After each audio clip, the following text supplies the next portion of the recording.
Hello student, स्वागत है आप सभी का आज की हमारी वीडियो में। और आज हम लोग पढ़ेंगे स्फेरिकल मिरर्स के बारे में। हमारा टॉपिक है स्फेरिकल मिरर। लाइट का एक टॉपिक है, हमने पिछले टर्म पे पढ़ा था प्लेन मिरर के बारे में। आज हम लोग पढ़ेंगे स्फेरिकल मिरर के बारे में। देखो, स्फेरिकल मिरर क्या होता है? स्फेरिकल मिरर होता है एक स्फेयर का टुकड़ा। एक स्फेयर का टुकड़ा, देखो ये स्फेयर है, ठीक। इस स्फेयर का कोई भी टुकड़ा आप ले लो, यहां से यहां ले लो या यहां से यहां ले लो, ये यहां से यहां ले लो। ये एक मिरर की तरह अगर बिहेव करता है तो उसे हम कहते हैं स्फेरिकल मिरर, ठीक है। ये दो टाइप्स के होते हैं, स्फेरिकल मिरर्स दो टाइप्स के होते हैं। ये वाला टुकड़ा जो है ये दो टाइप्स का होता है। पहला टुकड़ा जो होता है, इसमें ये वाला पोर्शन जो होता है ये हमारा सिल्वर्ड रहता है, या फिर इसको हम लोग पूरी तरह से सिल्वर कर दिए रहते हैं। सिल्वर्ड मैंने पिछले टर्म पे भी पढ़ा था कि इसको एक तरीके से सिल्वर की कोटिंग चढ़ा दी जाती है, और इसलिए इसका जो रिफ्लेक्टिंग पोर्शन है वो ये वाला है। क्या है? रिफ्लेक्टिंग पोर्शन, रिफ्लेक्टिंग पोर्शन, यानी ये वाला पार्ट जो है, ये वाला साइड यही रिफ्लेक्ट करेगा, ठीक है। तो इसका नाम है हमारा कॉनकेव मिरर। देखो ये ध्यान से देखो, ये एक केव जैसा बन रहा है ना, ये एक कुआं जैसा बन रहा है, एक गुफा जैसा बन रहा है। वो गुफा मतलब यहां से कोई जाता है ऐसे, तो ये एक गुफा की तरह बन रहा है, तो वही इसमें केव आ रहा है। तो याद रखना इस तरीके से कॉनकेव, ठीक है। अब ये वाला जो है, इसमें क्या होगा, ये वाला पोर्शन जो है ये सिल्वर्ड रहेगा। ये वाला पोर्शन क्या रहेगा? सिल्वर्ड। और ये वाला जो पोर्शन है ये रिफ्लेक्टिंग होगा, रिफ्लेक्टिंग सरफेस या पोर्शन, ठीक है। तो ये जो है ये हमारा कहलाता है कॉन्वेक्स, कॉन्वेक्स मिरर, ठीक है। ये हमारा कहलाता है कॉनकेव मिरर और ये हमारा कहलाता है कॉन्वेक्स मिरर, ठीक है। अब हम लोग थोड़े टर्मिनोलॉजीज जान लेते हैं, कुछ टर्म्स जान लेते हैं इसमें स्फेरिकल मिरर में जो होते हैं, ठीक है।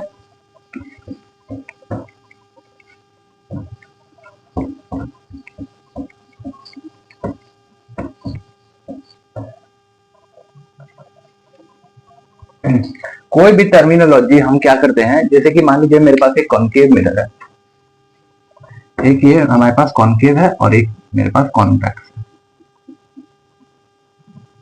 ठीक। और ये हो गया हमारा ऐसा, ठीक। तो इसमें एक तो इसको थोड़ा मैं इस तरीके से बना देता हूं, क्योंकि रेज हमारी इस तरफ से आ रही है, ऐसा मैं मान के चल रहा हूं, ठीक है। रेज हमारी कैसे आ रही है? इस तरफ से आ रही है, ठीक। ये हो गया हमारा कॉन्वेक्स वाला पोर्शन, ठीक। ये हमारा हो गया कॉन्वेक्स कॉनकेव वाला पोर्शन। तो ये हमारा पूरा जो स्फेयर बनेगा वो कुछ इस प्रकार का बनेगा, ठीक है। ये वाला स्फेयर हमारा इस प्रकार का बनेगा, ठीक है। तो इसके कुछ टर्मिनोलॉजीज होते हैं, ठीक है। टर्मिनोलॉजीज, कुछ टर्म्स होते हैं, इनको हमें पढ़ना पड़ेगा। जैसे ये स्फेयर का जो कर्व होता है, इसका जो सेंटर होता है वो कहलाता है centre of curvature, centre of curvature, ठीक है। Centre of curvature, the centre of sphere whose part the mirror is, यानी वो ये जो सेंटर है ये उस स्फेयर का सेंटर है, जो स्फेयर का पार्ट एक मिरर है, जो मिरर, जिस मिरर की हम बात कर रहे हैं वो जिस स्फेयर का एक पार्ट है, उस स्फेयर का जो सेंटर है वो सेंटर कहलाता है सेंटर ऑफ कर्वेचर, ठीक है। और सेंटर ऑफ कर्वेचर से सरफेस तक का जो डिस्टेंस होता है वो कहलाता है radius of curvature, radius of curvature, radius of curvature. आप सब रेडियस जानते हैं, ठीक है। फिर हमारा जो है ये चीज होगी, इसमें ये वाला जो पार्ट है, ये जो एक्सिस है, इस एक्सिस को हम लोग बोलते हैं principal axis, principal axis, principal axis, और ये वाला जो पोर्शन है यहाँ पर, जहां पर प्रिंसिपल एक्सिस मिरर को जहां पर कट कर रही है, उसको हम लोग बोलते हैं पोल। ठीक है, पोल कहते हैं। ठीक है, मतलब क्या हुआ, ये वाली चीज हमारी कहलाती है centre of curvature. Centre of curvature, centre of curvature. ये हमारा जो रेडियस है ये कहलाता है radius of curvature. Radius of curvature ये हमारी कहलाती है, जो सेंटर ऑफ कर्वेचर से पास करती है एक्सिस, उसको कहते हैं हम लोग प्रिंसिपल एक्सिस। Principal axis. और जहां पर ये प्रिंसिपल एक्सिस हमारे मिरर को कट करती है, उसको कहते हैं हम लोग पोल। ठीक है, ये हमारे टर्मिनोलॉजी हो गए। अब इनके डेफिनेशन आपके बुक में दिए होंगे, आपको उसको याद कर लेना है। वैसे इन सबको जानने की जरूरत थी, क्योंकि आगे जो रे डायग्राम्स वगैरह होंगे, या फिर पता करेंगे कि कैसे क्या इमेज कहाँ कहाँ बनता है, वो सारी चीजें जो होंगी उसमें हमें इन टर्मिनोलॉजीज की जरूरत पड़ेगी। ठीक है, अब हम लोग इसमें थोड़ा सा और दो टर्म्स और बच रहे हैं, उन दो टर्म्स के बारे में जानते हैं।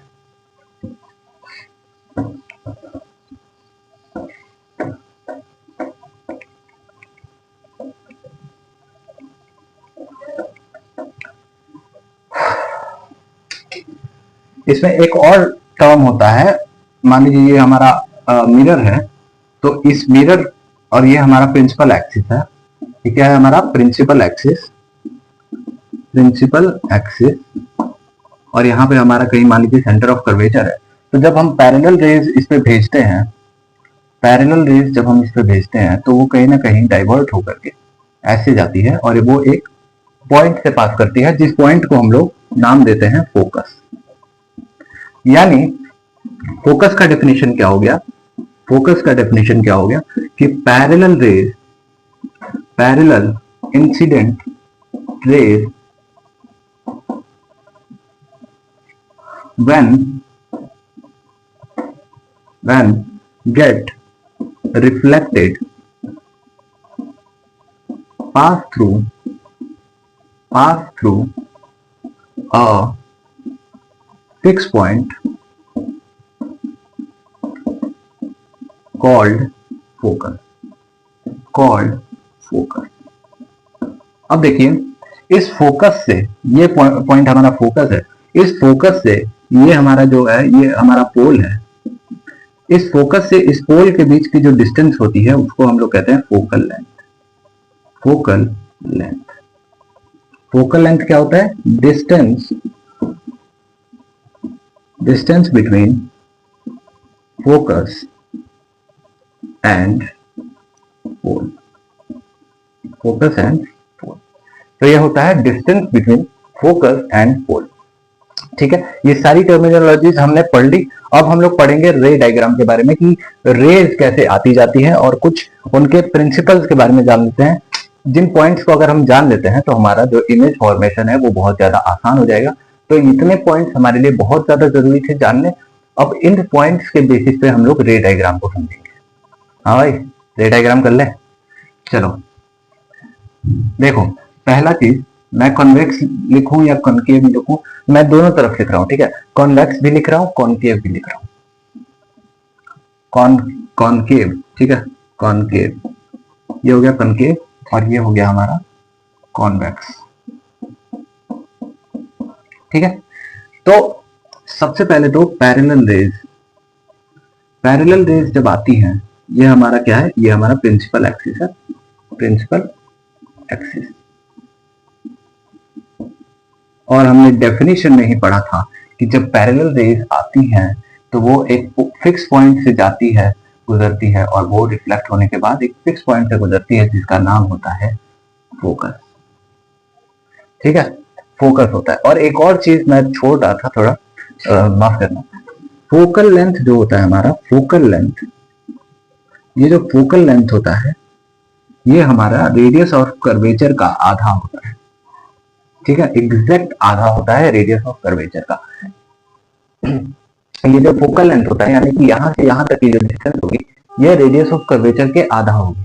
ठीक है, ये पॉइंट याद रखना, इस पे क्वेश्चन भी आते हैं। ठीक है, तो इसको याद रखना। मैं इसको हटाता हूं और रे डायग्राम पे आते हैं। रे डायग्राम पे आते हैं तो देखो, पैरेलल रेज, पैरेलल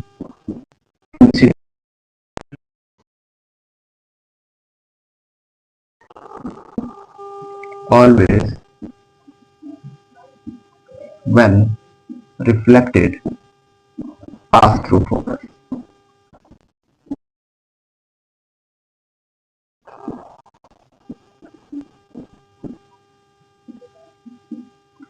फोकस से पास करेंगी और फोकस से मिल रही होंगी यहाँ पर, ठीक है। फोकस पे क्या कर रही होंगी, मिल रही होंगी, इंटरसेक्ट करती होंगी।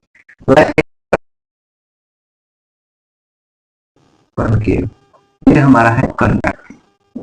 कॉन्वेक्स में क्या होता है कि यहाँ से अगर मेरा प्रिंसिपल एक्सिस है ऐसा, पी ए प्रिंसिपल एक्सिस है, तो अगर मैंने इसको पैरेलल रेज दी तो ये क्या होगा, यहाँ से कुछ ऐसा बनेगा और ये कुछ रिफ्लेक्ट होकर के ऐसे चली जाएगी, ठीक है। दूसरा इंसिडेंट रे जो है वो उसका नॉर्मल कुछ ऐसा बनेगा और वो रिफ्लेक्ट होकर ऐसे चली जाएगी, ठीक है।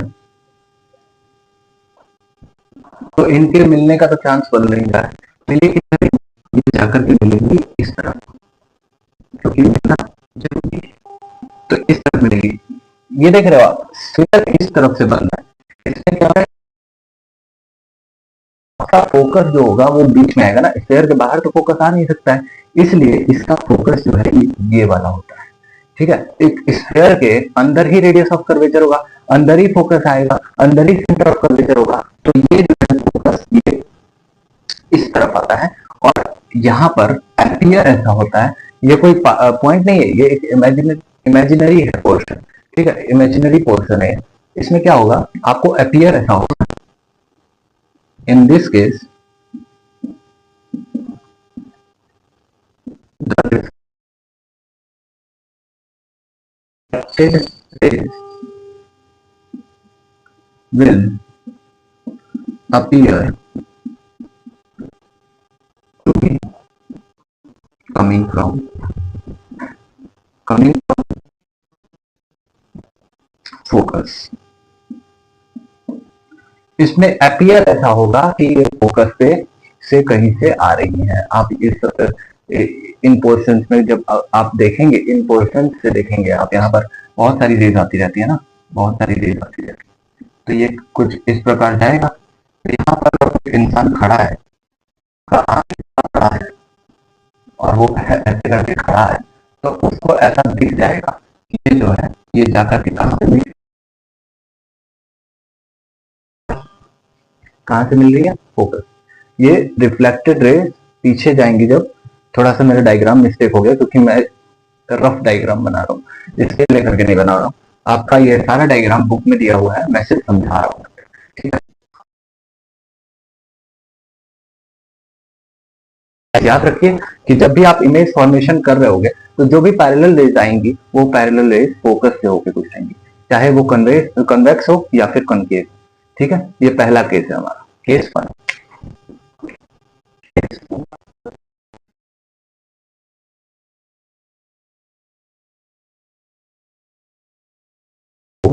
ठीक है, ये पहली केस होगी। Case 2,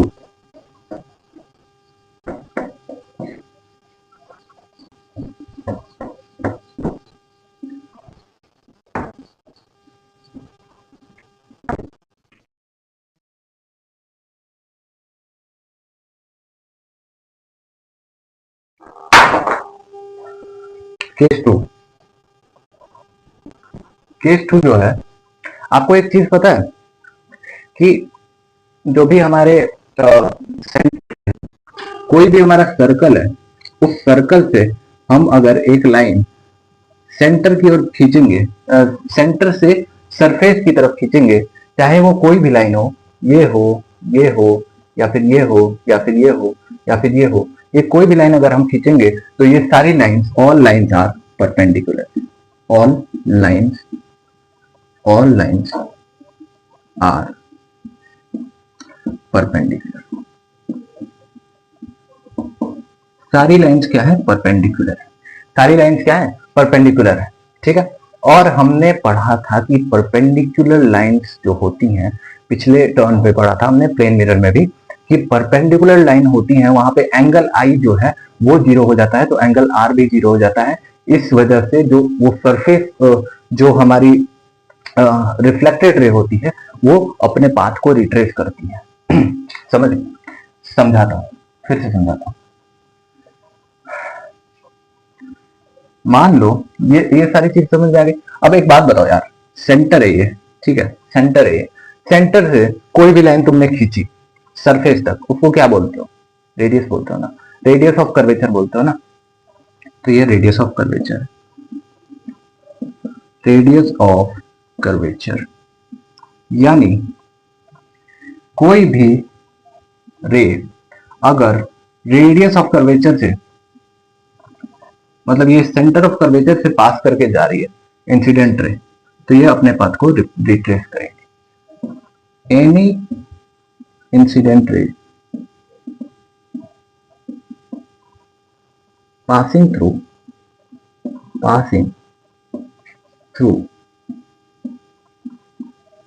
center of curvature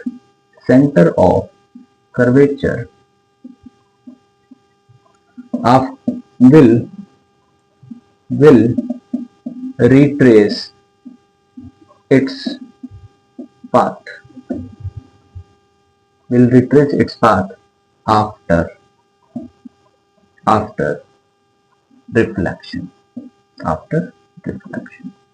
reflection के बाद वो अपने पाथ को क्या करेंगे? रिट्रेस करेंगे। देखो यहां से यहां आया, ये चीज क्या हो गई? परपेंडिकुलर हो गई। अब यहाँ पे नॉर्मल हो गया हमारा, नॉर्मल से इंसिडेंट रे एकदम परपेंडिकुलर पड़ रही है, तो एंगल आई कितना हो गया? जीरो हो गया। एंगल आई अगर जीरो हो गया तो एंगल आर कितना हो जाएगा? जीरो हो जाएगा। जीरो हो जाएगा तो ये अपने पाथ को रिट्रेस कर जाएंगे, ठीक है। सेम चीज ये हमारा कॉनकेव था, सेम चीज कन्वेक्स में भी होती है। कोई भी अगर रे पास कर रही है, यहां पर क्या है? हमारा सेंटर ऑफ कर्वेचर है। कोई भी रे आई, वो ऐसा हुआ कि वो पास कर रही है सेंटर ऑफ कर्वेचर को, ये हमारा सेंटर है, सेंटर ऑफ कर्वेचर, तो वो अगर ऐसे आ रही है तो वो वापस ऐसे ही चली जाएगी। यहाँ पे सिर्फ एक चीज हो जाती है, यहाँ पे एक्चुअल में पास करती है, एक्चुअली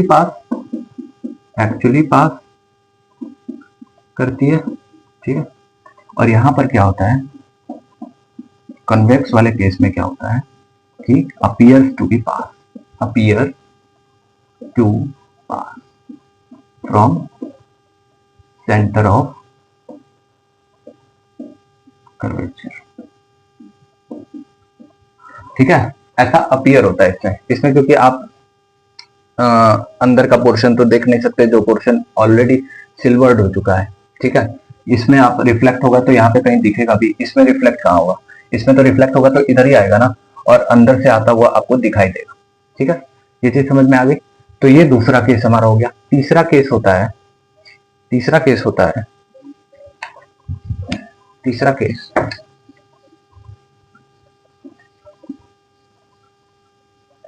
केस जो पहला केस होता है उसका जस्ट अपोजिट होता है।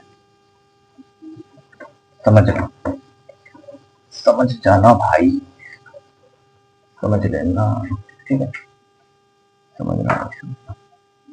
तीसरा केस नंबर 3, अगर कोई रे, पहला वाले केस का रिवर्स है, ठीक है। अगर कोई रे फोकस से पास कर रही है तो यानी कि वो पैरेलल जाएगी।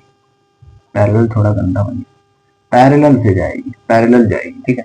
If any incident ray passes through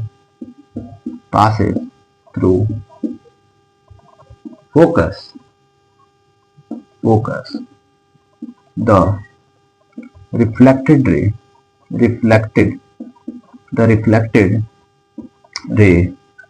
will be parallel हो जाएगी। जितने रिफ्लेक्टेड रेज आएंगी, चाहे वो यहां से आ रही हो, चाहे वो ऐसे करके जा रही हो, तो वो सारी रिफ्लेक्टेड रेज क्या हो जाएंगी, पैरेलल पैरेलल पैरेलल चली जाएंगी और वो जाकर के कहीं इनफाइनाइट तक पैरेलल जाएंगी। तो फोकस ये इस पॉइंट का नाम है, ठीक है, ये फोकस का बड़ा खेल है भाई, फोकस याद रखना है इसको, ठीक। ऐसे ही हमारा कन्वेक्स मिरर भी बनता है, कन्वेक्स में भी बनता है, ठीक है। ये अगर मेरा फोकस है, जैसे मैंने सेंटर ऑफ कर्वेचर में बनाया था, ये कहीं से ऐसे करके आ रहा होगा, कहीं फोकस से होकर के जा रहा होगा, ठीक, फोकस से होकर जा रहा होगा, और ये कहीं ऐसे आ रहा होगा, ये फोकस से होकर जा रहा होगा। तो ये क्या होगा, ये चीज हमारी पैरेलल रेस की तरह चली जाएगी, पैरेलली चली जाएगी, ठीक है, पैरेलली चली जाएगी, ये पैरेलल चली जाएगी। ये ऐसे जा रहा है, ऐसे जा रहा है, यहाँ पे फोकस से होकर के पास किया और ये पैरेलल, ठीक है, ऐसा बन जाता है, ठीक है। तो ये सारी चीजें हमारी केस 3 हो गया। यहाँ पे सिर्फ एक चीज एक्स्ट्रा है कि ये अपीयर होता है, appear to be passing through, appear to be passing through focus, passing through focus, focus से पास होना, सिर्फ ये अपीयर होता है, ठीक है। ये हमारे रे डायग्राम हो गए और रे डायग्राम के सारे पॉइंट हो गए। अब हम लोग जो पढ़ेंगे वो पढ़ेंगे हम लोग इमेज फॉर्मेशन के बारे में, डिफरेंट मिरर्स के इमेज फॉर्मेशन के बारे में हम लोग ठीक से पढ़ेंगे।